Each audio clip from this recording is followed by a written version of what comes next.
Se você gosta dessas histórias reais e emocionantes, já se inscreve no canal para me dar uma força e comenta aí de qual cidade você está assistindo essa história. Uma madrugada chuvosa. Um caminhoneiro viúvo que roda sem rumo desde que enterrou a esposa. Uma mulher desesperada abandona um recém-nascido na beira da estrada. O choro da criança desperta no homem tudo o que ele tentava esquecer. O filho que nunca veio, o amor que perdeu, a vida que parou. Entre a lama, o medo e as curvas traiçoeiras, aquela corrida contra o tempo vira uma corrida contra o próprio passado. Esta é a história de como um homem morto por dentro encontrou um motivo para voltar a respirar e de como um gesto simples pode curar feridas que pareciam eternas. A madrugada parecia chorar comigo. A chuva batia no para-brisa como quem tenta acordar um morto, e talvez por dentro eu estivesse mesmo enterrado vivo. O asfalto brilhava sob o farol do caminhão, como se refletisse tudo o que eu já perdi.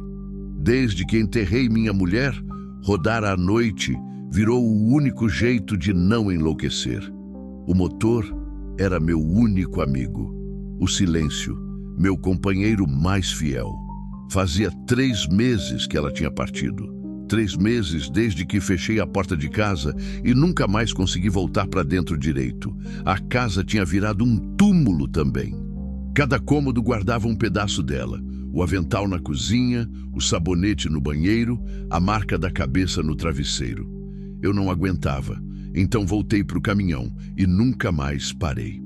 Capítulo 2. O vulto na chuva. Foi quando vi algo na beira da estrada, um vulto pequeno se mexendo entre o barro e a água. Reduzi o farol e o coração começou a acelerar. Uma mulher ajoelhada, encharcada, tremendo. Nos braços, um embrulho, pequeno demais para ser qualquer coisa que não fosse um bebê. Pisei no freio. O caminhão deslizou um pouco, o barulho do freio ecoou pelo breu. Ela me olhou, os olhos arregalados, o rosto pálido, a chuva escorrendo pelo queixo. Por um segundo, achei que fosse pedir ajuda, mas o que fez me congelou. Ela encostou o bebê no chão, sobre uma toalha suja e saiu correndo para o mato. "Ei!" gritei com a voz embargada. "O que você está fazendo?" Nada. O som da chuva engoliu minha voz. Corri até o acostamento, o barro grudando nas botas. O bebê chorava, aquele choro que corta o peito. Tinha o rostinho vermelho, o cordão ainda fresco e o frio da madrugada castigando. Tirei minha jaqueta e o enrolei, tentando aquecer aquele pedacinho de vida. Olhei para o mato, procurando a mulher. Gritei de novo, mas ela tinha sumido, como se nunca tivesse existido. Só ficou ali a chuva, o barro, o choro e eu com aquele peso quente nos braços. Capítulo 3. O peso da vida. Foi quando algo dentro de mim se quebrou. Aquele som, aquele choro, era igual ao que eu imaginei ouvir anos atrás, quando minha mulher ainda vivia, mas nunca veio. E agora vinha ali, fraco, pedindo socorro, como se o tempo tivesse me devolvido o que tirou. Minha esposa tinha tentado engravidar por anos. A gente rezava, fazia promessa, ia em médico.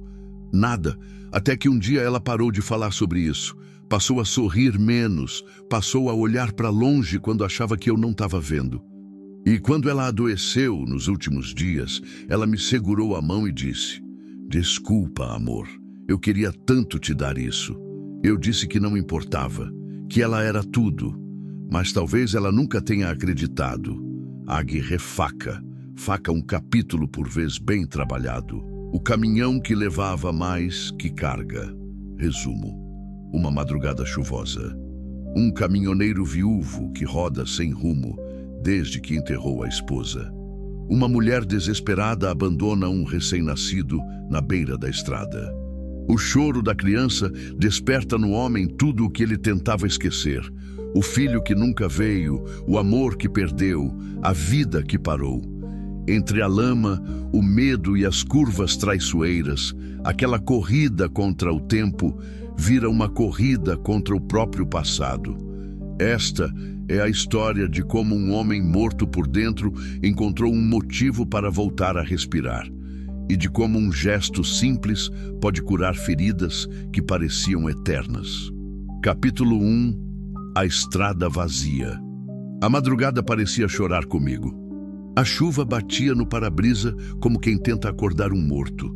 E talvez, por dentro, eu estivesse mesmo enterrado vivo. O asfalto brilhava sob o farol do caminhão, como se refletisse tudo o que eu já perdi. Desde que enterrei minha mulher, rodar à noite virou o único jeito de não enlouquecer. O motor era meu único amigo. O silêncio, meu companheiro mais fiel. Fazia 3 meses que ela tinha partido. 3 meses desde que fechei a porta de casa e nunca mais consegui voltar para dentro direito. Tentei uma vez, sentei na sala, olhei para o sofá onde a gente assistia filme de domingo, vi o lugar onde ela encostava a cabeça, a almofada ainda amassada do jeito que ela deixava. Não durei 5 minutos, saí e voltei para o caminhão, liguei o motor e desde então não parei mais. A estrada virou minha casa, o banco, minha cama, o ronco do motor, a voz que preenchia o vazio. Eu pegava frete atrás de frete, sem folga, sem descanso. Não importava para onde. Quanto mais longe, melhor. Quanto mais tempo na estrada, menos tempo para pensar. Mas não adiantava. Ela vinha comigo em cada curva. No cheiro de café que eu tomava nas paradas. No som do rádio tocando aquelas músicas que ela gostava. Na forma como eu olhava para o banco do carona e esperava, por um segundo idiota, ver ela ali sorrindo. Naquela noite eu rodava pela BR-153, entre Goiás e Tocantins. Estrada vazia, céu pesado, ar úmido. A chuva tinha começado devagar, como quem não quer incomodar. Mas em minutos virou temporal. O limpador mal dava conta. O farol lutava contra a escuridão. Eu estava cansado, não o cansaço de corpo. O outro, aquele que pesa na alma, aquele que faz a gente pensar se vale a pena acordar de novo. Foi quando vi um vulto, pequeno, se mexendo na beira da estrada. Pisquei os olhos achando que era impressão. Mas não era. Tinha alguém ali. Alguém ajoelhado no barro, sob a chuva, parado no meio do nada. Diminui a velocidade. O coração começou a bater mais rápido. Não era comum ver gente assim, sozinha, naquela hora, naquele trecho. Pensei em bandido, em cilada, mas algo me dizia que não. Parei o caminhão uns metros à frente. Peguei a lanterna. Desci devagar, sentindo a chuva fria bater no rosto. O barro grudava nas botas. O vento trazia um cheiro de terra molhada e mato. E quando cheguei perto, vi. Era uma mulher, jovem, encharcada, tremendo, e nos braços dela, enrolado num pano velho, um bebê. Continue alongando o próximo capítulo. Capítulo 2. O vulto na chuva. Ela não me viu chegar. Estava de costas, curvada sobre si mesma, como quem tenta proteger algo precioso do mundo inteiro. Os ombros subiam e desciam rápido demais. Respiração ofegante, desespero puro. Dei mais um passo. O barro fez um barulho surdo debaixo da bota. Ela se virou de supetão. Os olhos dela eram 2 poças fundas de medo. O rosto pálido, os lábios roxos de frio, o cabelo grudado na testa. Mas o que me cortou foi a expressão. Não era medo de mim. Era medo de tudo, do mundo, da vida, de si mesma. Calma, falei, levantando a mão devagar. Eu não vou fazer nada. Só quero ajudar. Ela não respondeu. Só ficou ali, parada, abraçada com aquele embrulho. O pano estava encharcado. Dava para ver um pedacinho de pele rosada, pequena demais para ser real. Um bebê, recém-nascido. Você tá machucada? Perguntei, dando mais um passo. Precisa de ajuda? Tem hospital a uns quilômetros daqui, eu posso levar vocês. Ela balançou a cabeça. Não sei se era um sim ou um não. Parecia perdida. Parecia que nem sabia mais onde estava. Olha, tá chovendo forte. Vocês vão morrer de frio aqui. Deixa eu ajudar, por favor. Foi quando ela fez algo que eu nunca vou esquecer. Ela se ajoelhou, devagar, como quem reza, como quem pede perdão, e encostou o bebê no chão. No chão, sobre uma toalha velha, suja de barro e sangue. "Ei!" gritei assustado. "O que você está fazendo?" Ela olhou para mim, e naquele olhar tinha tanta dor que eu senti na pele. Tinha vergonha, tinha desespero, tinha derrota. Ela abriu a boca, mas não saiu som. Só um soluço abafado. E então ela se levantou e correu. "Espera!" gritei, largando a lanterna. "Volta aqui!" Mas ela não voltou. Correu para o mato, tropeçando, caindo, levantando de novo. A chuva engoliu a silhueta dela em segundos. Eu fiquei ali parado, sem entender, sem acreditar. E foi quando ouvi o choro, fraco, agudo, desesperado. Olhei para o chão. O bebê se mexia debaixo do pano molhado. Os bracinhos pequenos tentavam se debater, procurando calor, procurando algo que não tinha mais. O rostinho estava vermelho, a boca aberta num grito que mal tinha força para sair. O cordão umbilical ainda estava ali, mal amarrado, ainda fresco. Aquilo tinha acabado de acontecer. Aquele bebê tinha acabado de nascer. Ali, no meio da estrada, no meio do nada. E a mãe tinha largado ele. Meu Deus! Caí de joelhos no barro. Peguei a criança com as duas mãos, tremendo mais que ela. Era tão pequeno, tão leve, tão frágil. Parecia que ia quebrar se eu segurasse errado. Tirei minha jaqueta e enrolei ele com cuidado, tentando proteger do frio, da chuva, de tudo. Encostei ele no peito, tentando passar calor. O choro continuava, mas mais baixo agora, como se tivesse desistido. "Não", sussurrei, apertando ele contra mim. "Não desiste. Fica comigo. Só um pouquinho." Olhei para o mato. Procurei a mulher. Gritei de novo. "Volta, pelo amor de Deus, volta." Nada. Só a chuva, só o vento, só o escuro. Ela tinha sumido, como se nunca tivesse existido, como se fosse um fantasma. E agora sobrou só eu. E aquela vida minúscula que pesava menos que minha dor, mas que de alguma forma, naquele momento, pesava mais que o mundo inteiro. Levantei do chão. As pernas tremiam. O coração batia descompassado. Olhei para o bebê. Ele tinha parado de chorar. Os olhinhos estavam semicerrados. A respiração rasa. Não, não, não, não. Corri para o caminhão, escorreguei no barro, quase caí, me segurei na porta. Subi com o bebê apertado contra o peito, coloquei ele no banco, liguei o aquecedor no máximo. As mãos tremiam tanto que mal conseguia segurar o volante. Liguei o motor, pisei fundo. As rodas giraram no barro antes de pegar em tração. O caminhão deu um solavanco e entrou na pista. A chuva batia mais forte agora. O limpador chiava num ritmo desesperado.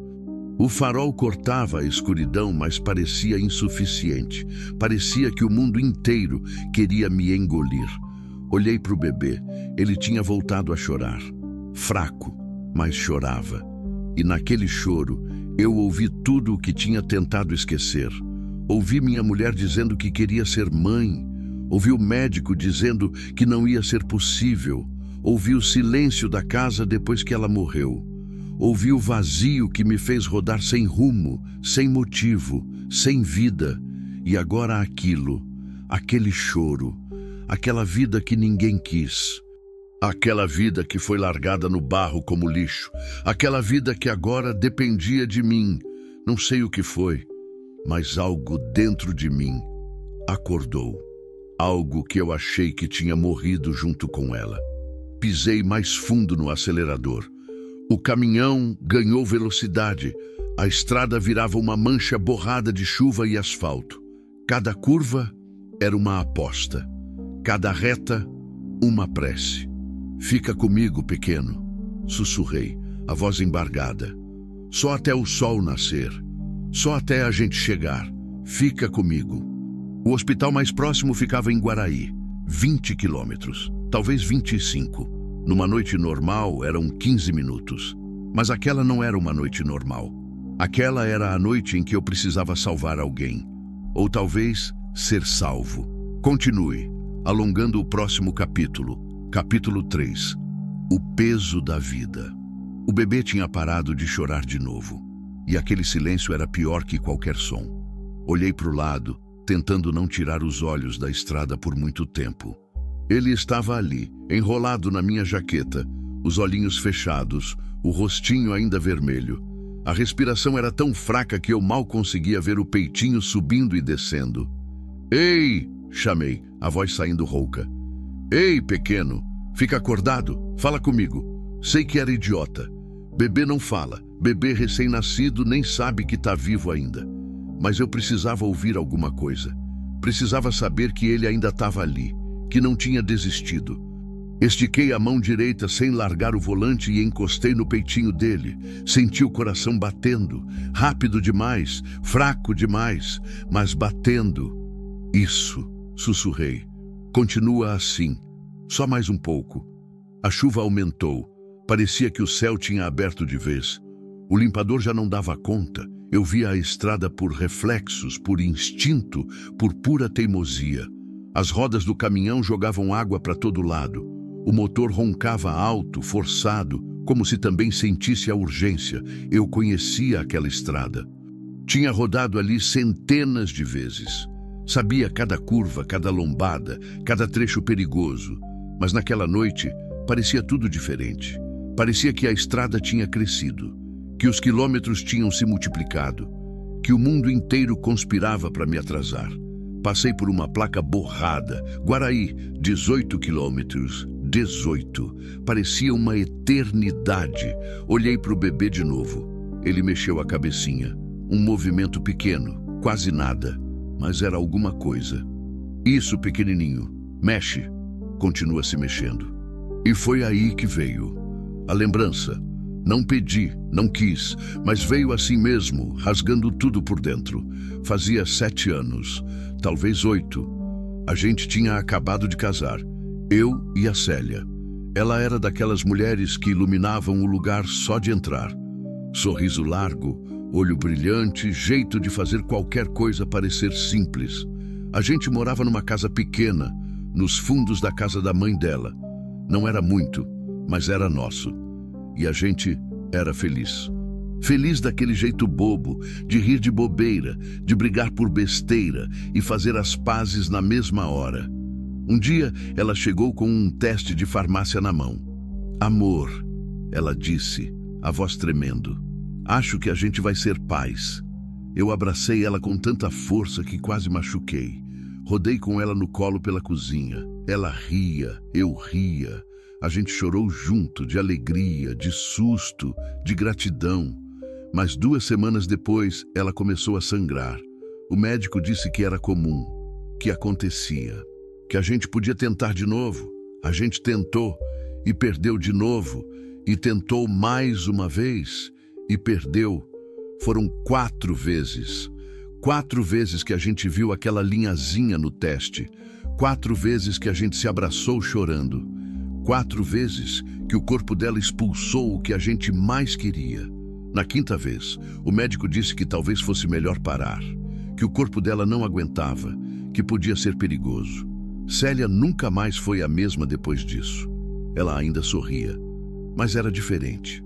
Era um sorriso de quem carrega peso, de quem perdeu algo que não dá para recuperar. Ela olhava para as crianças na rua e desviava o olhar rápido demais. Ela passava perto de lojas de bebê e atravessava a rua. Eu dizia que estava tudo bem, que a gente tinha um ao outro, que isso bastava. Mas não bastava, não para ela e talvez nem para mim. Quando ela adoeceu, 3 anos atrás, foi rápido. Câncer no pâncreas, agressivo, silencioso. Quando descobrimos, já era tarde.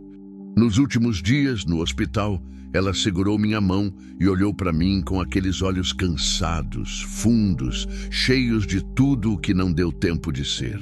"Desculpa, amor", ela sussurrou. "Eu queria tanto te dar um filho."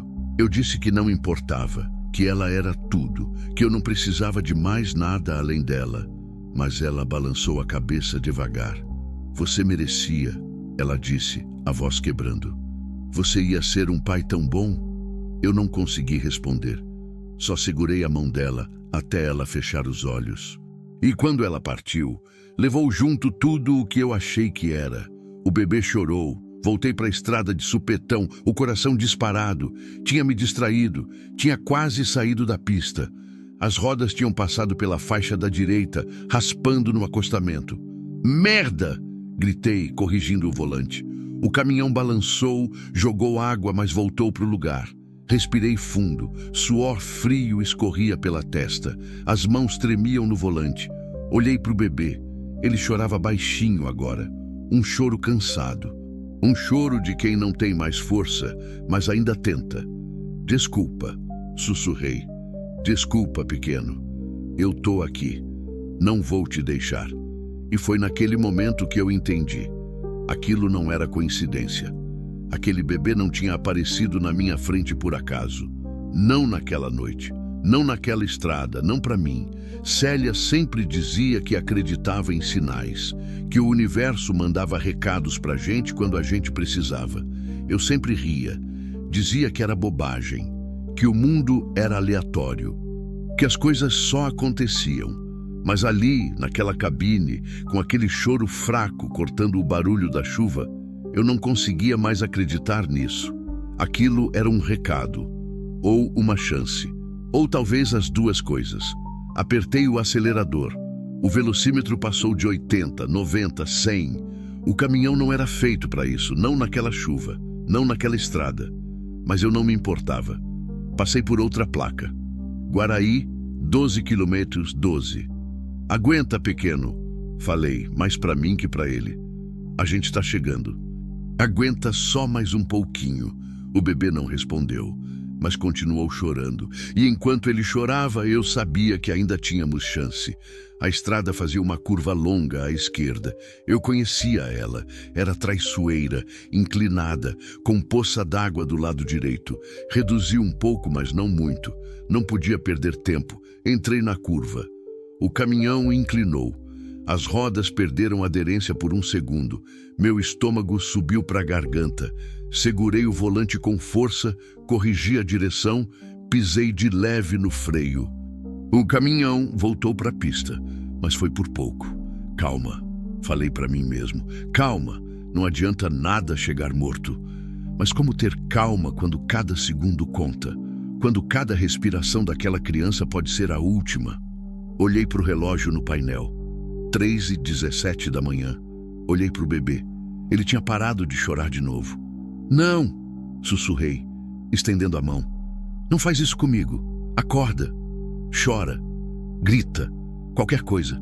Encostei no peitinho dele. O coração ainda batia. Fraco, mas batia. Obrigado, sussurrei, sem saber para quem. Obrigado. Passei por mais uma placa. Guaraí, 7 quilômetros. 7. A chuva diminuiu um pouco, ou talvez eu só tivesse me acostumado. O limpador fazia seu trabalho num ritmo quase hipnótico.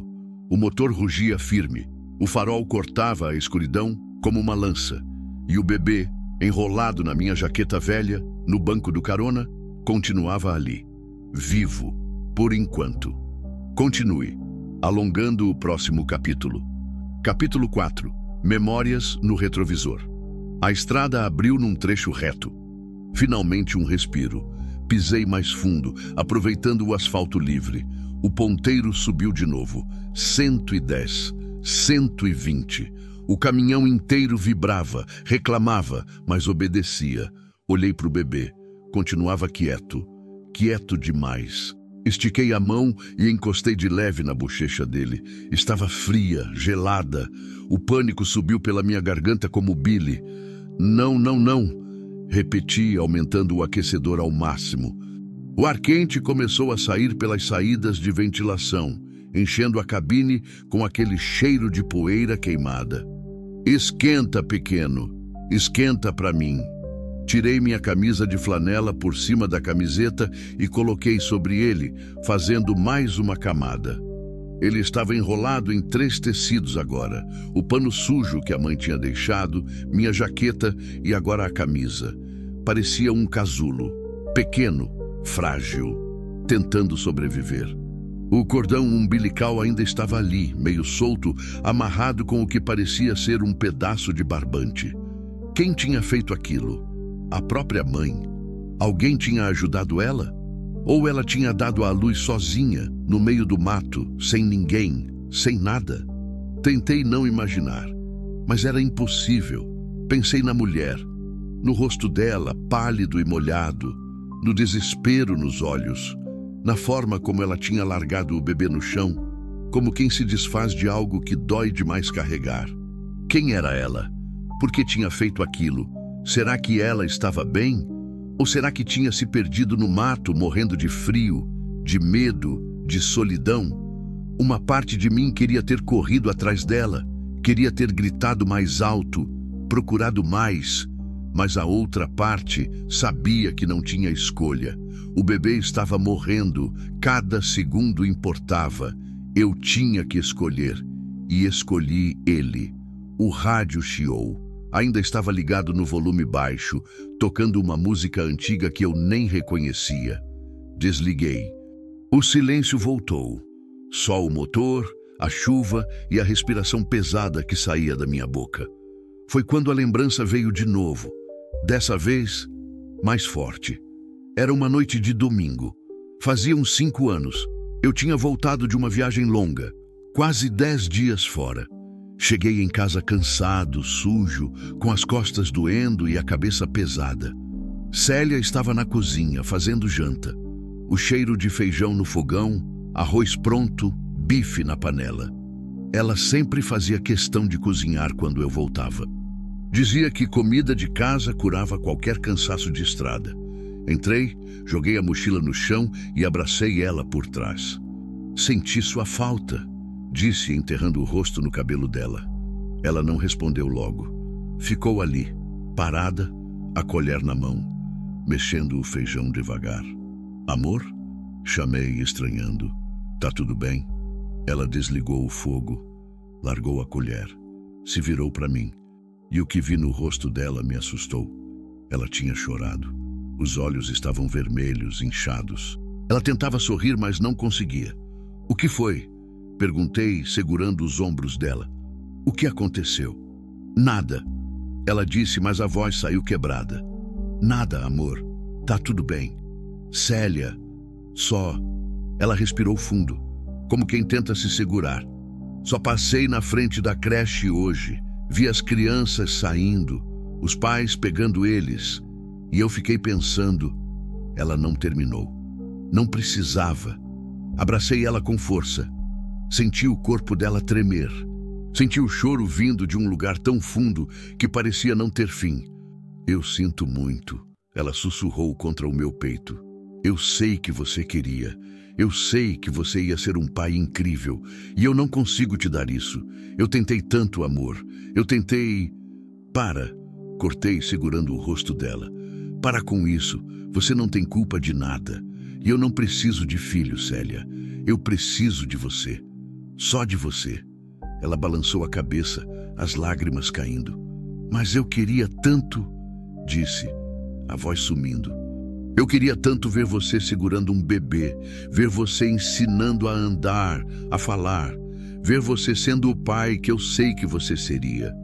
A gente pode adotar, sugeri, tentando. Tem tanta criança precisando de família. Não é a mesma coisa, ela disse baixinho. Eu queria sentir, eu queria carregar, eu queria... A voz dela quebrou de vez. Eu só queria ser mãe. Fiquei sem palavras.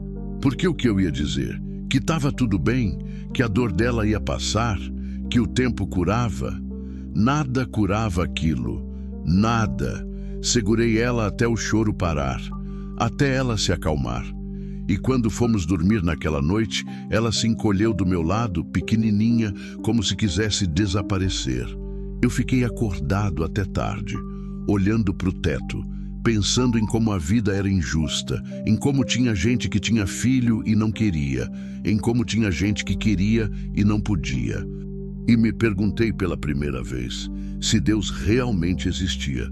Porque se existia, por que fazia isso com a gente? O bebê mexeu. Voltei para a estrada de novo. Pisquei rápido, limpando os olhos. Não sabia se era suor ou se eram lágrimas. Olhei para ele. Tinha aberto os olhinhos, só uma fresta, e me olhava. Ou pelo menos parecia me olhar. Era difícil saber, mas estava acordado. Opa, falei tentando sorrir. Voltou, achei que tinha me abandonado, pequeno. Ele fez um barulhinho. Não era choro. Era outra coisa, como um suspiro, como um "tô aqui". Isso, sussurrei. Fica acordado. Olha para mim. A gente está quase lá. Passei por mais uma placa. Guaraí. 4 quilômetros. 4. O coração disparou. A adrenalina subiu. A gente ia conseguir. Ia conseguir. Mas foi aí que ouvi o barulho. Um estalo, forte, vindo debaixo do caminhão. E logo depois, a direção começou a puxar para a direita. Não, sussurrei sentindo o pânico subir. Não, não agora. Por favor, não agora. Segurei o volante com força. A direção estava pesada, puxando cada vez mais. O caminhão começou a perder velocidade. O motor fazia um barulho estranho. Merda. Pneu. Tinha furado um pneu. Encostei no acostamento devagar, tentando não derrapar. O caminhão parou com um solavanco. O motor morreu. O silêncio voltou. Só a chuva. Só o vento. E o bebê, que tinha voltado a chorar. Bati no volante com força. Merda! Respirei fundo. Tentei me acalmar. Olhei para o bebê. Ele chorava baixinho, os olhinhos fechados de novo. 4 quilômetros. 4 quilômetros até o hospital. Peguei o celular, sem sinal. Claro, estávamos no meio do nada. Olhei para a estrada. Vazia. Nenhum carro. Nenhuma luz. Nada. Desci do caminhão. A chuva bateu no meu rosto, fria e forte. Contornei até a roda traseira direita. Abaixei a lanterna. O pneu estava completamente murcho, rasgado. Devia ter passado por cima de alguma coisa na estrada. Trocar o pneu ia levar pelo menos 15 minutos, talvez 20, na chuva, no escuro. O bebê não tinha 15 minutos. Olhei para a estrada à frente. 4 quilômetros. Dava para ver ao longe um brilho fraco no horizonte. As luzes da cidade. 4 quilômetros. Dava para ir a pé. Voltei para a cabine. Peguei o bebê enrolado em todos os panos. Peguei a lanterna, tranquei o caminhão e comecei a correr. Continue, alongando o próximo capítulo. Capítulo 5. A corrida no escuro. Os primeiros passos foram os mais difíceis. O barro grudava nas botas como cimento. Cada passo era uma luta. Cada metro parecia demorar uma eternidade. A chuva batia no meu rosto, escorria pelo pescoço, encharcava a camiseta que já estava colada no corpo.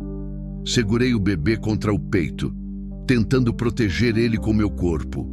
A lanterna na outra mão iluminava o asfalto à frente, mas mal dava para ver 3 metros adiante. O mundo era só escuridão, água e asfalto molhado. Ele tinha parado de chorar de novo, e isso me apavorava mais que qualquer coisa. Fica comigo, pequeno, ofeguei, a respiração já pesada. Tá, só mais um pouquinho. A gente vai conseguir. Meu corpo reclamava. Eu tinha quase 60 anos, não era mais jovem. As costas doíam de anos carregando peso. Os joelhos estalavam cada vez que eu subia ou descia do caminhão. E agora estava ali, correndo no meio da madrugada debaixo de chuva, carregando uma vida nos braços. Mas não podia parar. Não ia parar. Corri por 1, 2, 3 minutos seguidos. A respiração virou fogo na garganta. O peito ardia. As pernas começaram a pesar. Mas continuei. Até que tropecei. O pé prendeu numa pedra solta no acostamento. Desequilibrei. Tentei me segurar, mas não deu. Caí de lado, com tudo, tentando até o último segundo proteger o bebê. Bati no chão com o ombro. A dor explodiu no braço. A lanterna voou e apagou quando bateu na estrada. Fiquei ali, caído, a chuva lavando meu rosto, o corpo todo doendo. Mas não soltei ele, nem por um segundo. Desculpa. Sussurrei, olhando para o embrulho de panos. Desculpa, pequeno. Esperei um choro, uma reclamação. Qualquer som. Nada. Levantei num impulso, o coração disparado. Abri os panos com as mãos trêmulas, iluminando com a pouca luz que vinha dos postes distantes. O rostinho dele estava pálido, os olhinhos fechados, a boquinha entreaberta.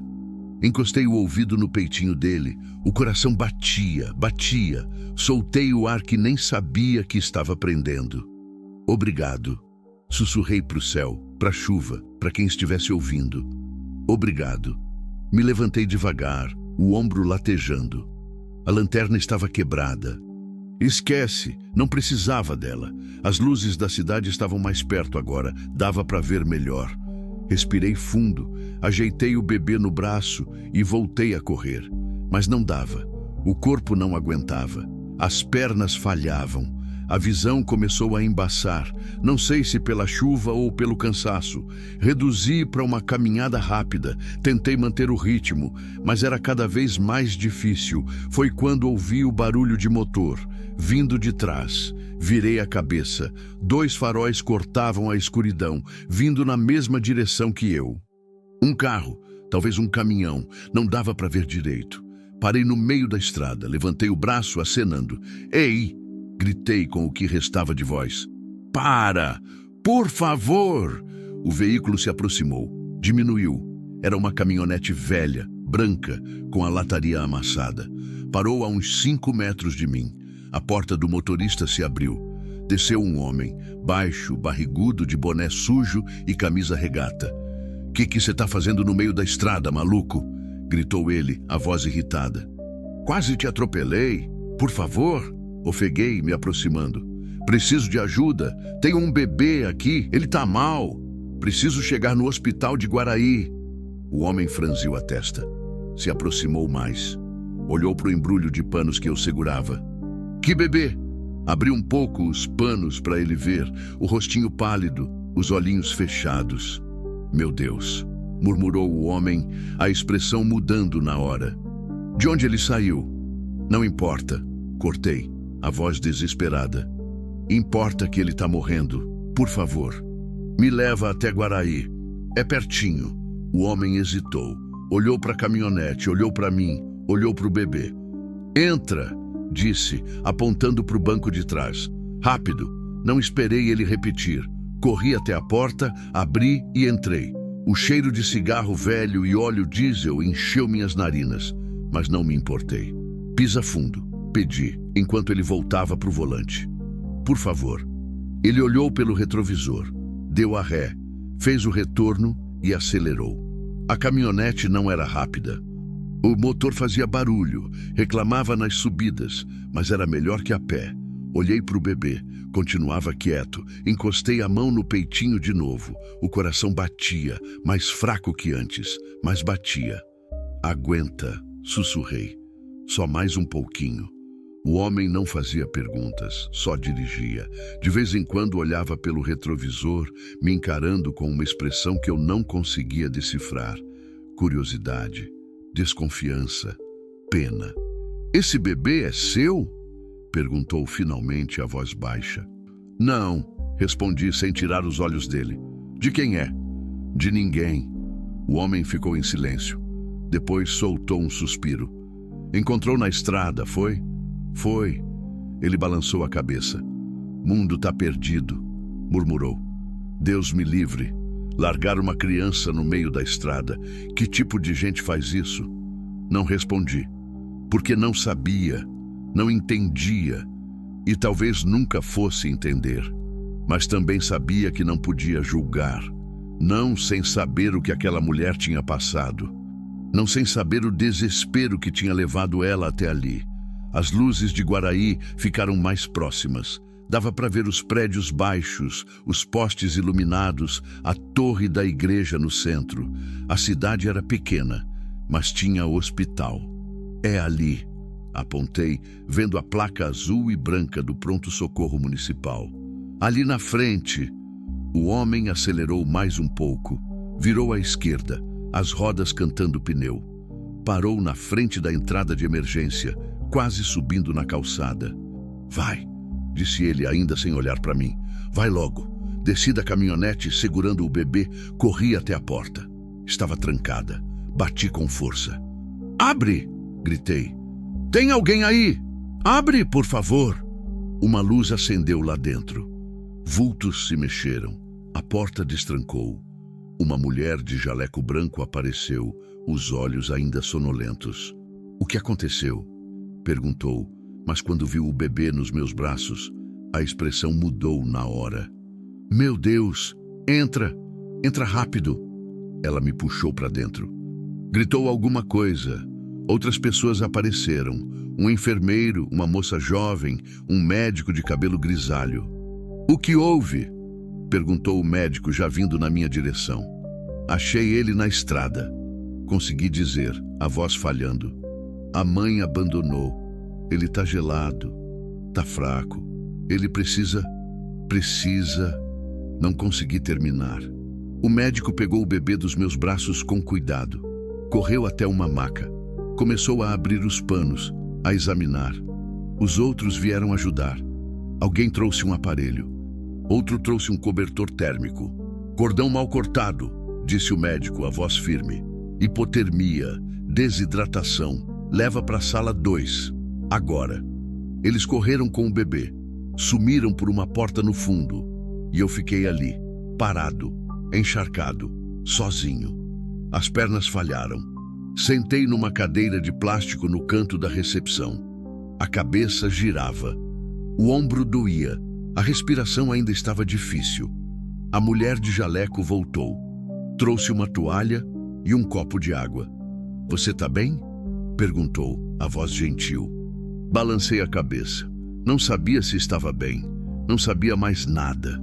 Ele vai viver? Perguntei, a voz rouca. Ela hesitou. A gente vai fazer tudo o que puder, disse. Mas ele está muito debilitado. Recém-nascido, hipotérmico, sem os primeiros cuidados. Ela parou. Vamos fazer o possível. Encostei a cabeça na parede. Fechei os olhos. E pela primeira vez em 3 meses, rezei. Rezei de verdade, com medo, com esperança, com tudo o que ainda restava dentro de mim. Por favor, sussurrei. Por favor, deixa ele viver. Continue, alongando o próximo capítulo. Capítulo 6. A espera mais longa. O relógio na parede da recepção marcava 4h23 da manhã. Eu olhava para ele de minuto em minuto, como se forçar o tempo a andar mais rápido fosse possível. Mas os ponteiros se arrastavam. Cada segundo era uma eternidade. Cada minuto, uma tortura. Tinha tirado as botas. Estavam cheias de barro, deixando marcas no chão limpo do hospital. A camiseta ainda pingava água. Meu corpo todo tremia, mas não sabia se era de frio ou de nervosismo. A recepcionista, uma senhora de uns 50 anos com óculos de grau grosso, me trouxe um café. Estava quente, forte, do jeito que eu precisava. Obrigado, murmurei, segurando o copo descartável com as 2 mãos. Ela ficou ali parada, me olhando, com uma expressão mista de curiosidade e compaixão. Você realmente encontrou o bebê na estrada? Perguntou baixinho. Assenti com a cabeça. A mãe largou ele lá e saiu correndo. A mulher levou a mão à boca, os olhos arregalados. Meu Deus do céu, que horror! A senhora pode ligar para a polícia? Perguntei. Eles precisam saber, precisam procurar a mulher. Ela pode estar em perigo. Já liguei, disse ela. Quando vocês chegaram, eles disseram que vão mandar uma viatura até aqui. Agradeci de novo. Ela voltou para a mesa dela, mas continuava me olhando de vez em quando, como se não soubesse o que pensar de mim. Eu também não sabia o que pensar de mim. O que eu estava fazendo ali? Por que me importava tanto com aquele bebê? Ele não era meu, não tinha nada a ver comigo. Eu podia ter seguido viagem, podia ter deixado para lá, podia ter ligado para a polícia de algum posto à frente e deixado eles resolverem. Mas não tinha conseguido, não conseguia. A porta da sala de emergência continuava fechada. Eu ficava olhando para ela, esperando alguém sair, esperando notícias, esperando qualquer coisa. Tentei não pensar no pior, mas era impossível. A imagem do rostinho pálido, dos olhinhos fechados, da respiração fraca, tudo voltava em loop na minha cabeça. E junto com aquilo, voltavam outras imagens. Célia, no hospital, a última vez. Deitada na cama, a pele amarelada, o corpo tão magro que parecia que ia quebrar. Ela dormia mais do que ficava acordada, e quando acordava, mal conseguia falar. Eu ficava sentado ao lado dela, segurando a mão dela, falando de qualquer coisa, só para ela ouvir minha voz. Contava sobre a estrada, sobre os lugares que eu tinha passado, sobre as coisas engraçadas que tinha visto. Ela sorria de leve, mas era um sorriso cansado, um sorriso de quem já estava meio de partida. Na última noite ela me chamou. A voz era só um fio. Amor, tô aqui, respondi levantando da cadeira e me aproximando. Tô aqui, Célia. Ela abriu os olhos devagar, olhou para mim. E naquele olhar tinha tanto peso que quase me fez chorar ali mesmo. Você vai ficar bem, disse ela com esforço. Eu sei que você acha que não vai, mas vai. Não fala assim, pedi, a voz quebrando. Você vai melhorar, a gente vai sair daqui juntos. Ela balançou a cabeça, fraca, mas firme. Não vou, amor, e tá tudo bem. Eu já me despedi, já fiz as pazes. Eu não fiz, sussurrei, as lágrimas descendo. Eu não consigo. Você vai conseguir, disse ela, levantando a mão com dificuldade e encostando no meu rosto. Quando eu partir, você vai ficar perdido, vai achar que acabou tudo, mas não acabou. Ainda tem tanta coisa para você viver. Sem você não é vida. É sim, disse ela, os olhos marejados. Você só precisa encontrar de novo. Precisa deixar entrar. Eu não entendia. Não na hora, mas ela continuou. Promete uma coisa para mim. Qualquer coisa. Não desiste de sentir. Não desiste de se importar. Eu sei que vai doer, mas promete que você vai continuar sendo humano. Eu prometi. Claro que prometi. Mas depois que ela se foi, eu quebrei a promessa. Parei de sentir. Parei de me importar. Me fechei. Rodava a estrada como um fantasma, só esperando o tempo passar até eu sumir também. Até aquela noite, a porta se abriu. Levantei de supetão, o coração disparado. O médico de cabelo grisalho saiu. Ainda estava com o jaleco, a máscara abaixada no pescoço, a expressão cansada. Ele me viu e veio na minha direção. Eu não conseguia ler o rosto dele. Não sabia se era notícia boa ou ruim. E então? Consegui perguntar, a voz rouca. O médico respirou fundo. Ele vai ficar bem. Senti as pernas bambas.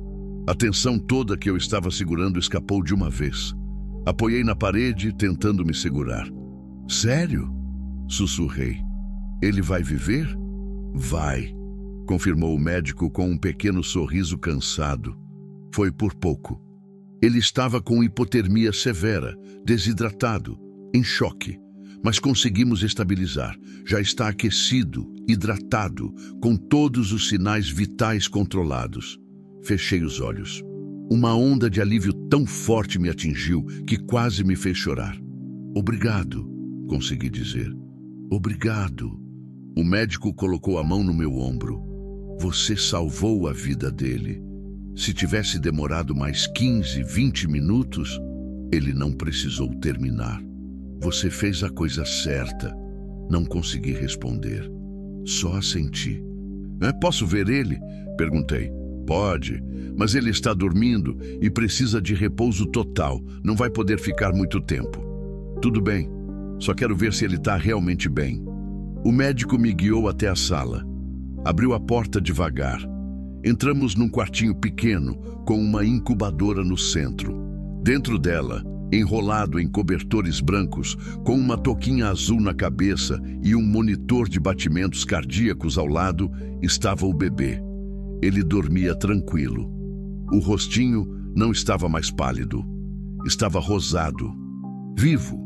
Os olhinhos fechados, os bracinhos pequenos dobrados perto do peito, a respiração suave e constante. Cheguei perto devagar, como se qualquer movimento brusco pudesse quebrá-lo. Oi, pequeno, sussurrei, encostando a mão no vidro da incubadora. Conseguimos, viu? A gente conseguiu, ele não acordou. Mas eu vi o peitinho dele subindo e descendo, ritmado, forte, vivo. E pela primeira vez em 3 meses, eu sorri. Um sorriso verdadeiro, pequeno, cansado, mas verdadeiro. A polícia chegou meia hora depois. 2 policiais, um mais velho de bigode grisalho e uma mulher jovem, loira, de rabo de cavalo. Me fizeram sentar na recepção e contei tudo. Onde eu estava, o que eu vi, a mulher, o bebê, como corri, como cheguei ali. Eles anotavam tudo, faziam perguntas, pediam detalhes. E a mulher? Perguntou a policial. Você consegue descrever ela? Tentei lembrar, mas estava tudo tão rápido, tão caótico. Jovem, talvez uns 20 e poucos anos, magra, cabelo escuro, comprido, estava encharcada, então não dá para saber direito. Ela parecia desesperada. Ela falou alguma coisa? Não disse nada. Só me olhou e saiu correndo para o mato. O policial mais velho balançou a cabeça. Vamos mandar uma equipe fazer buscas na área. Se ela ainda estiver por lá, a gente acha. Ela pode estar machucada, avisei. O parto foi ali mesmo, na estrada, sem ajuda, sem nada. Ela precisa de médico também. Vamos procurar, garantiu ele. E o bebê? Vai ficar bem. O médico disse que já está estável. A policial olhou para mim com uma expressão suave. O senhor fez uma coisa incrível hoje. Não soube o que responder. Não me sentia incrível. Sentia cansado. Sentia vazio. Sentia algo que eu não conseguia nomear. Eles me pediram mais alguns dados. Nome, endereço, telefone. Disseram que eu ia ter que prestar mais depoimentos depois. E que o bebê ficaria sob custódia do Estado até resolverem o caso. E se não acharem a mãe? Perguntei. Aí ele vai para adoção, respondeu a policial. Tem muita gente querendo. Bebê recém-nascido, saudável. Ele vai encontrar uma família rápido. Eu quis dizer alguma coisa. Quis perguntar se eu poderia, mas não consegui. Eles se despediram e saíram. E eu fiquei ali, sozinho de novo, olhando pela janela. O dia estava começando a clarear. A chuva tinha parado. O céu ainda estava cinza, mas tinha uma fresta de luz no horizonte. E, de alguma forma, pela primeira vez em muito tempo, eu não sentia apenas escuridão. Sentia algo diferente, algo pequeno, mas real. Continue, alongando o próximo capítulo. Capítulo 7. O amanhecer diferente. Saí do hospital quando o sol já estava alto. Devia ser umas 8 da manhã. A cidade tinha acordado. Gente na rua, comércio abrindo, carros passando. O mundo seguindo como se nada tivesse acontecido. Como sempre. Mas para mim, tinha acontecido tudo. Caminhei de volta pela estrada. As botas ainda sujas de barro, o corpo inteiro doendo, a cabeça pesada de cansaço. Mas não me importava. Só queria chegar no caminhão, trocar o pneu, seguir. Só que agora eu não sabia mais para onde. O caminhão estava onde eu tinha deixado. Sozinho no acostamento, meio torto, as rodas afundadas na terra molhada. Parecia abandonado, parecia triste. Abri a porta da carona. O banco ainda tinha os panos que eu tinha usado para enrolar o bebê. A jaqueta, a camisa de flanela, tudo molhado, tudo largado. Peguei a jaqueta, tinha uma mancha de sangue pequena, meio apagada pela chuva, e tinha aquele cheiro de recém-nascido, de vida. Encostei a jaqueta no rosto e respirei fundo, e chorei. Chorei tudo o que não tinha chorado em 3 meses. Tudo o que eu tinha segurado, empurrado para dentro, escondido debaixo do cansaço e da estrada. Chorei pela Célia, pelos filhos que a gente nunca teve, pelos planos que viraram pó, pela vida que eu tinha perdido.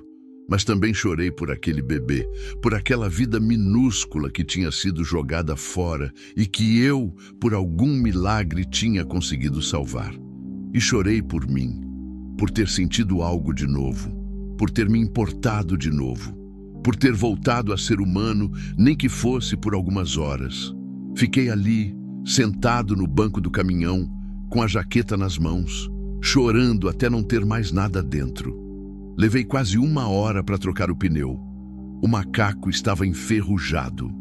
As porcas estavam presas. Minhas mãos escorregavam, mas consegui, sempre conseguia. Guardei o pneu furado no bagageiro. Lavei as mãos com água de uma garrafa velha que tinha no caminhão. Limpei o rosto, respirei fundo. Liguei o motor. Ele pegou de primeira. O ronco familiar encheu a cabine. Coloquei a mão no câmbio, pronto para engatar a marcha e seguir. Mas não consegui. Fiquei ali, parado, olhando para a estrada à frente, e de repente não fazia mais sentido. Rodar sem rumo, fugir de tudo, viver como fantasma. Desliguei o motor, peguei o celular. Agora tinha sinal. Olhei para a agenda. Não tinha muitos contatos, alguns clientes, uns 2 conhecidos de boteco, nada mais. Mas tinha um número que eu não ligava faz tempo. Zeca, meu irmão mais novo. A gente tinha se afastado depois que Célia morreu. Não brigamos. Só parei de atender. Parei de responder. Ele insistiu por um tempo, mas depois desistiu. Apertei o número. Esperei tocar. 1 vez, 2, 3. Alô? A voz dele era grossa, meio rouca. Devia estar dormindo ainda. Zeca, sou eu. Silêncio do outro lado. Depois, Carlinhos? É. Meu Deus, Carlinhos. Faz meses que você não liga. Tá tudo bem? Tá. Menti. Ou talvez não fosse mentira. Talvez estivesse bem pela primeira vez em muito tempo. Tô em Guaraí.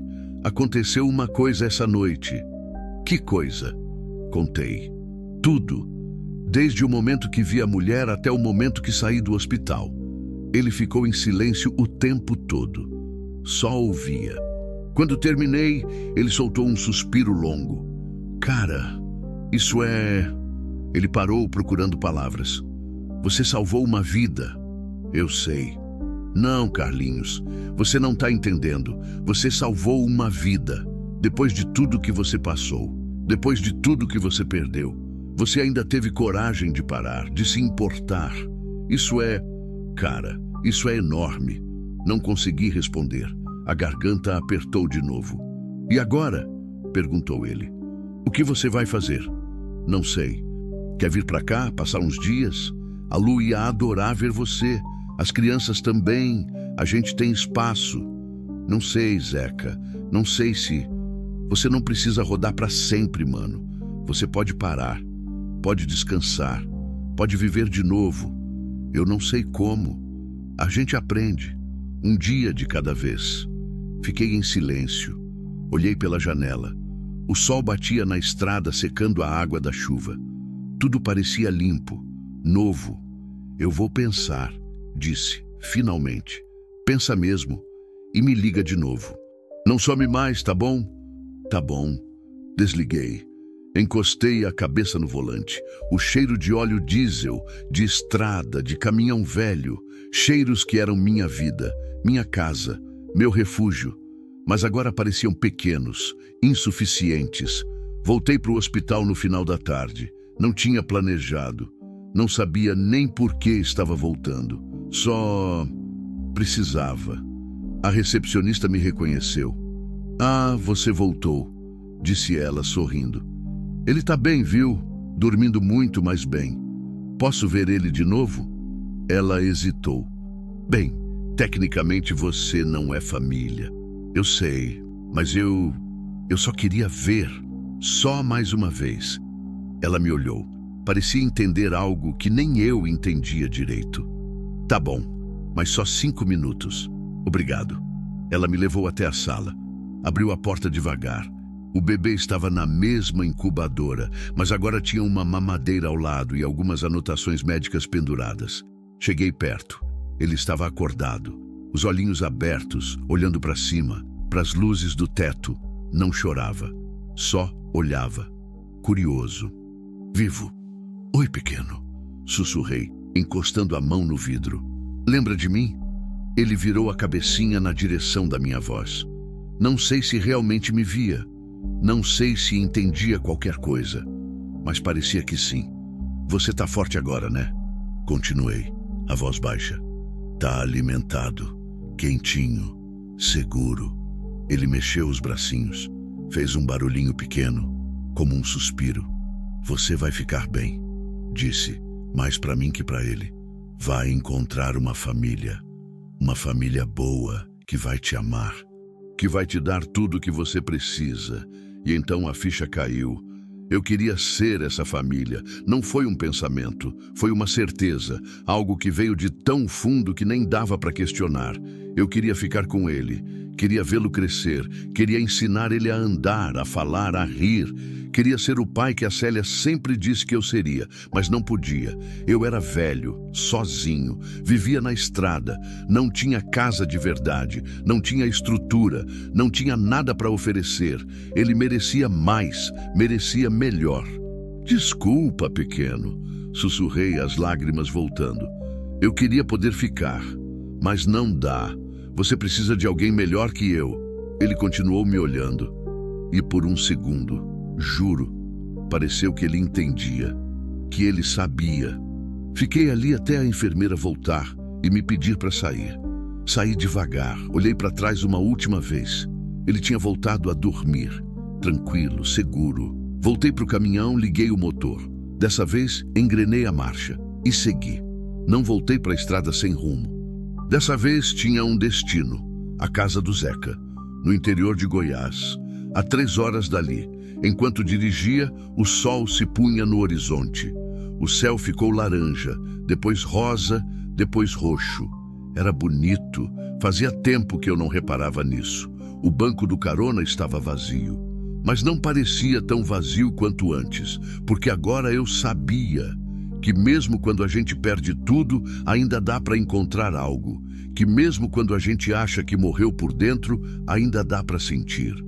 Que a vida, por mais que doa, sempre encontra um jeito de voltar, nem que seja no choro de um bebê, numa madrugada de chuva, no meio do nada. Continue, alongando o próximo capítulo. Capítulo 8, O Novo Caminho. A casa do Zeca ficava numa cidadezinha pequena chamada Itaberaí. Cheguei de noite depois das 8. As ruas eram de paralelepípedo. Tinha praça com coreto, igreja antiga, um boteco na esquina com mesas na calçada. O tipo de lugar onde todo mundo se conhece, onde a vida passa devagar. Parei o caminhão na frente da casa. Era simples, pintura verde clara, portão de ferro, uma jabuticabeira no quintal. Dava para ouvir vozes lá dentro, crianças rindo, televisão ligada. Vida. Desliguei o motor. Fiquei ali sentado por 1 minuto, juntando coragem. Fazia quase 1 ano que eu não via meu irmão, desde o enterro da Célia. Ele tinha tentado me convencer a ficar uns dias, mas eu não quis. Fugi para a estrada, como sempre. Desci do caminhão, respirei fundo, bati no portão. "Já vai!" gritou uma voz feminina lá dentro. A Lúcia, cunhada. A porta se abriu. Ela apareceu com um pano de prato na mão, o cabelo preso num coque torto. Quando me viu, parou. Os olhos arregalaram. "Carlinhos?" "Oi, Lu." "Meu Deus do céu." Ela largou o pano e veio correndo. Me abraçou com força. "Zeca me ligou, disse que você tinha ligado para ele, mas eu não achei que você ia vir de verdade." "Entra, entra." Ela me puxou para dentro. A casa cheirava a comida caseira. Arroz, feijão, frango assado, cheiro de lar. Zeca apareceu da sala ainda de chinelo, bermuda e camiseta velha. Quando me viu, o rosto dele abriu num sorriso largo. "Você veio mesmo, seu teimoso." "Vim." Ele me abraçou forte, daqueles abraços de irmão, que apertam, que doem um pouco, mas que curam também. "Achei que ia inventar desculpa e sumir de novo", disse ele, me soltando. "Quase inventei, mas não inventou." Ele sorriu, colocando a mão no meu ombro. "E isso que importa." As crianças apareceram. 2 meninas, a Bia, de 10 anos, e a Júlia, de 7. Tímidas no começo, depois vieram me abraçar também. Eu mal as conhecia. Tinha visto elas poucas vezes, sempre de passagem, sempre com pressa. "Tio Carlinhos", gritou a Júlia, pulando. "Você é caminhoneiro de verdade?" "Sou sim." "Você já foi para São Paulo?" "Já, várias vezes." "E para o Rio de Janeiro?"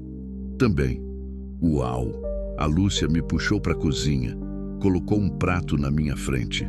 Arroz, feijão, frango, salada. Eu nem sabia que estava com fome até ver a comida. Come, ordenou ela. Você tá uma vara. Tá se alimentando direito? Mais ou menos. Isso é não. Come tudo.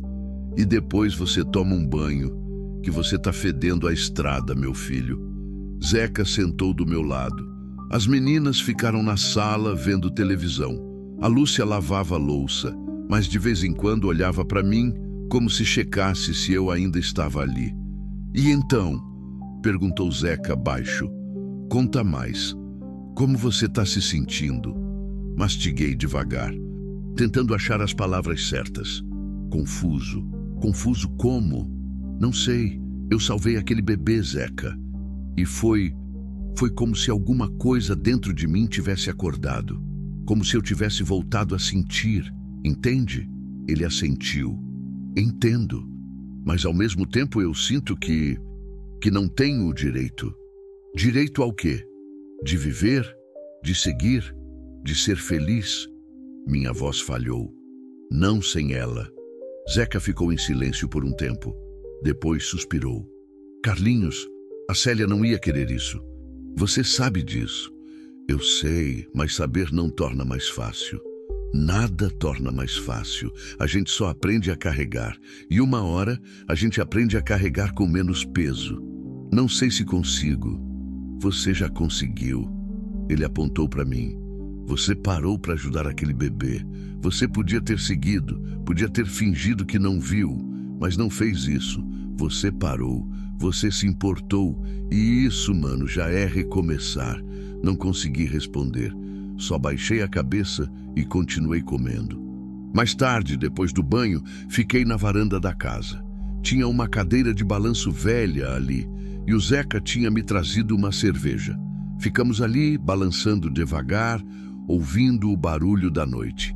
Grilos, um cachorro latindo longe, o vento nas árvores. Você já pensou em parar de rodar? Perguntou ele, quebrando o silêncio. Já. E não sei fazer outra coisa. Besteira. Você pode fazer o que quiser. Pode trabalhar num depósito, numa oficina, pode até montar um negócio próprio. Com que dinheiro? A gente dá um jeito. Sempre dá. Bebi um gole da cerveja, estava gelada, gostosa. E se eu não quiser parar? Perguntei. Aí você não para. Ele me olhou. Mas aí você precisa decidir uma coisa. Você quer rodar porque gosta ou porque está fugindo? A pergunta acertou em cheio. Eu não sei mais a diferença. Então para. Descansa. Fica uns dias aqui. Pensa com a cabeça limpa. Depois você decide. E o caminhão? O caminhão não vai sumir. Ele vai estar aí quando você quiser voltar. Fiquei em silêncio. Olhei para o céu, estava limpo, cheio de estrelas. Fazia tempo que eu não via estrelas. Na estrada a gente vê luzes de poste, farol, cidade, mas não estrelas. Você acha que eu fiz o certo? Perguntei de repente. Deixando o bebê lá? Zeca franziu a testa. O que você queria ter feito? Não sei. Ficar, tentar, sei lá, adotar ele. Ele me olhou surpreso. Sério? Eu pensei nisso. Por um segundo pensei. Mas não faz sentido, né? Eu sou velho, sozinho, sem estrutura. Seria egoísmo. Não seria egoísmo, seria amor. Ele pausou. Mas seria difícil, muito difícil. Criar uma criança sozinho, na sua idade, com a vida que você leva, não é impossível, mas é pesado. Eu sei. E você nem sabe se o juiz ia deixar, nem sabe se a mãe não vai aparecer e reivindicar ele. Tem muita coisa ainda para acontecer. Eu sei, repeti. Por isso não faz sentido pensar nisso. Mas eu pensava. Não conseguia parar de pensar. Nos dias seguintes, fiquei na casa deles, ajudava no que podia, consertei a torneira da cozinha que pingava, arrumei o portão que estava torto, levei as meninas para a escola de manhã. Coisas simples, coisas normais. E aos poucos, fui percebendo que tinha esquecido como era viver assim, com rotina, com gente ao redor, com propósito que não fosse só rodar e esquecer. À noite, eu ligava para o hospital de Guaraí. Perguntava do bebê. Sempre me diziam que ele estava bem, ganhando peso, se desenvolvendo. Logo, logo ia sair de lá. E cada vez que eu ouvia isso, sentia um aperto no peito, um misto de alívio e tristeza. Alívio porque ele estava vivo, saudável. Tristeza porque eu sabia que logo ele ia para outro lugar, outra família, e eu nunca mais ia vê-lo. Uma semana depois, a polícia me ligou. Senhor Carlos, aqui é a delegada de Guaraí. A gente encontrou a mãe do bebê. O coração disparou. Encontrou? Ela tá bem? Está. Estava escondida na casa de uma prima, numa cidade vizinha. A gente foi até lá. Ela confessou tudo. E o que vai acontecer com ela? Isso vai depender. Ela é muito jovem, 18 anos. Disse que não tinha condições de criar a criança, que o pai abandonou ela quando soube da gravidez, que a família expulsou ela de casa. A delegada pausou. Ela disse que achou que estava fazendo o certo, que alguém ia encontrar o bebê e cuidar melhor do que ela podia. Fechei os olhos. Tentei não julgar. Tentei entender. E o bebê? Perguntei. O que vai acontecer com ele? Ela assinou os papéis de destituição do poder familiar. Não quer ficar com ele. Então, ele vai entrar no processo de adoção. Entendo. O senhor... A delegada hesitou. O senhor teria interesse? Parei de respirar. Como assim? Interesse em adotar a criança? O assistente social comentou que o senhor voltou ao hospital várias vezes, que demonstrou apego. E bem, considerando que o senhor salvou a vida dele, existe uma possibilidade de... Eu posso? Cortei, a voz saindo rouca. Eu posso mesmo? Pode tentar. Não é garantido. Vai ter avaliação, entrevistas, todo um processo. Mas pode sim. Fiquei em silêncio. Meu coração batia tão forte que parecia que ia explodir. Eu preciso pensar. Claro, mas não demore muito.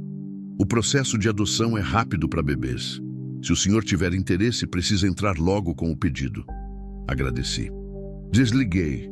Fiquei ali, parado no meio do quintal, o telefone na mão, o mundo girando ao meu redor. Eu podia tentar, podia ter a chance de ser pai, a chance que a Célia sempre quis me dar, a chance que eu sempre achei que tinha perdido. Olhei para o céu e pela primeira vez em muito tempo senti esperança. Continue alongando o próximo capítulo. Capítulo 9. A decisão. Sentei na cadeira de balanço da varanda e fiquei ali, olhando para o nada. O telefone ainda estava na minha mão. A conversa com a delegada ecoava na cabeça como um disco arranhado. O senhor teria interesse? Pode tentar. Não é garantido, mas pode sim. Podia, mas deveria? As meninas brincavam no quintal. A Júlia corria atrás da Bia com uma mangueira, as duas rindo alto, molhadas. A Lúcia gritava da cozinha para elas tomarem cuidado, mas elas não ouviam. Zeca estava na oficina dele, do outro lado da rua, consertando um carro velho. Vida normal, vida simples, vida que eu não sabia mais viver. E agora eu estava pensando em trazer uma criança para dentro disso tudo, um bebê recém-nascido que ia precisar de tudo, de cuidado, de atenção, de amor. Amor eu tinha, ou pelo menos achava que ainda tinha, mas o resto eu dava conta? Zeca voltou no final da tarde, com as mãos sujas de graxa e uma cerveja na mão. Sentou do meu lado, suado, cansado. Você tá quieto demais, disse ele me encarando. Aconteceu alguma coisa? Contei. Sobre a ligação, sobre a mãe, sobre a possibilidade de adoção. Ele ficou em silêncio por um tempo longo. Depois soltou um assobio baixo. Cara, isso é sério. Eu sei. Você realmente está pensando nisso? Tô. Olhei para ele. Mas não sei se é loucura. Pode ser as duas coisas, disse Zeca, dando um gole na cerveja. Pode ser loucura e ainda assim ser a coisa certa. Como você sabe? Não sei. Ele riu sem humor. Ninguém sabe, mano. Quando a Lu engravidou da Bia, eu entrei em pânico. Achei que ia ser um péssimo pai, que não ia dar conta, que ia estragar tudo. E deu conta? Às vezes, outras vezes não, mas a gente vai aprendendo. Ele me olhou sério. A questão não é se você vai fazer tudo certo. A questão é se você quer tentar, se você tem amor para dar. E você tem, Carlinhos. Eu sei que tem. Mas e a idade? E a estrada? E o fato de que eu não sei nada sobre cuidar de bebê? Idade é só número. A estrada você larga ou adapta. E ninguém sabe nada sobre cuidar de bebê até ter um. Nem eu, nem a Lu, nem ninguém. A gente vai aprendendo no improviso. E se eu falhar? Você vai falhar várias vezes. Todo pai falha. Ele pausou. Mas isso não quer dizer que você não deva tentar. Fiquei olhando para o quintal. As meninas tinham parado de brincar e agora estavam sentadas na grama, conversando baixo, cúmplices. Célia queria tanto, sussurrei. Ela queria tanto ser mãe e eu queria tanto dar isso para ela. Eu sei. Será que isso seria um jeito de... Não sei. De honrar ela? De fazer o que a gente sempre quis? Zeca colocou a mão no meu ombro. Não sei se seria honrar ela, mas seria honrar você. Seria você escolhendo viver de novo. E acho que é isso que ela queria. As lágrimas vieram. Não segurei. Deixei cair. Eu tenho medo, Zeca. Eu sei, mas medo a gente sempre tem. A gente faz assim mesmo. Naquela noite não consegui dormir. Fiquei virando na cama, olhando para o teto, pensando em tudo. No bebê, na Célia, na estrada, no que eu tinha sido, no que eu poderia ser. Levantei de madrugada, fui para a cozinha, fiz um café, sentei na mesa no escuro, só com a luz do fogão. Foi quando a Lúcia apareceu, de camisola, os olhos inchados de sono. Não consegue dormir? Perguntou, sentando do meu lado. Não. Ela pegou a minha xícara e tomou um gole do meu café. Fez cara feia. Tá forte demais. Desculpa, ela riu baixinho. Ficamos em silêncio por um tempo. O Zeca me contou, disse ela finalmente, sobre o bebê, sobre a adoção. E o que você acha? Acho que você tá apavorado. Tô. E acho que isso é bom. Significa que você tá levando a sério. Ela me olhou. Você quer mesmo isso, Carlinhos? Eu acho que sim, mas tenho medo de querer pela razão errada. Que razão errada? De querer porque tô tentando preencher um vazio. De querer porque a Célia não tá mais aqui e eu tô tentando substituir ela. Ou substituir o que a gente não teve. Lúcia balançou a cabeça. Ninguém substitui ninguém. E vazio a gente sempre tem. Mas isso não torna o amor menos real. Se você quer cuidar dessa criança, se você sente que pode dar amor para ele, então não importa de onde vem esse desejo. O que importa é o que você vai fazer com ele. E se eu não for bom o suficiente? Carlinhos, você salvou a vida dele. Você correu debaixo de chuva, largou seu caminhão, arriscou tudo para ele não morrer. Você acha que alguém que faz isso não é bom o suficiente? Não consegui responder. Olha, eu não sei o que você deve fazer. Ninguém sabe. Mas eu sei uma coisa. Você já morreu uma vez quando a Célia partiu. E agora você tem a chance de voltar a viver. De verdade. Não importa se é com o bebê ou sem ele. Mas você precisa escolher viver. E se esse bebê é o que vai te fazer viver de novo, então vai. Vai e não olha para trás. No dia seguinte, liguei para a delegada. Alô? É o Carlos. A gente conversou ontem sobre o bebê. Sim, senhor Carlos. E então? Respirei fundo. Eu quero tentar, quero entrar com o pedido de adoção. Do outro lado da linha, ouvi um sorriso. Ótimo. Vou passar suas informações para o assistente social. Eles vão entrar em contato para agendar as entrevistas e visitas. O processo pode levar alguns meses, mas vamos fazer o possível para agilizar. E o bebê, enquanto isso, ele fica onde? Por enquanto, ele vai para uma casa de acolhimento. Mas se o processo andar bem, ele pode ficar sob sua guarda provisória enquanto a adoção não sai. Ah, entendi. Senhor Carlos, ela pausou. Eu só queria dizer que acho que o senhor está fazendo uma coisa bonita. Não é fácil, mas é bonita. Obrigado. Desliguei. Fiquei ali parado, o telefone na mão, o coração ainda acelerado. Tinha decidido. Não sabia se estava certo, não sabia se ia dar certo, mas tinha decidido, e pela primeira vez em muito tempo, eu não estava mais fugindo. Estava indo em direção a algo. Nos dias seguintes, as coisas começaram a acontecer rápido. A assistente social veio até a casa do Zeca, uma mulher de uns 40 anos, óculos, bloco de notas na mão. Fez 1000 perguntas sobre minha vida, minha rotina, minha renda, minha saúde mental, meus planos. Contei tudo, não menti, não escondi. Falei sobre a Célia, sobre a estrada, sobre o luto, sobre como eu tinha me perdido e como aquele bebê tinha me achado. Ela anotava tudo, sem expressão. Impossível saber o que ela pensava. Depois veio a avaliação psicológica.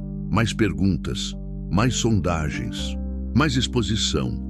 Foi cansativo, foi doloroso, mas foi necessário. Por que você quer adotar essa criança?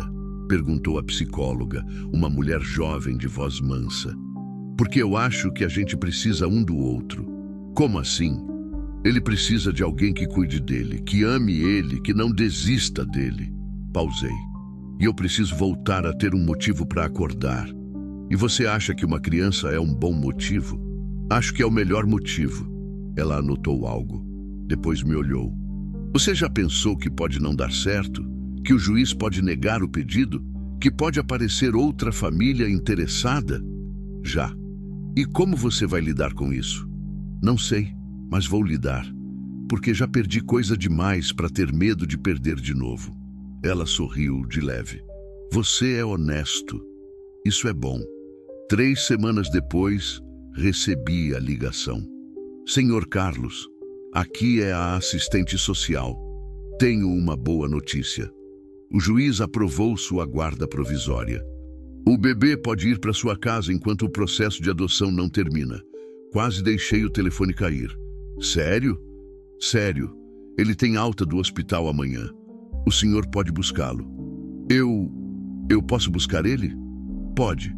E parabéns, senhor Carlos. O senhor vai ser pai. Desliguei.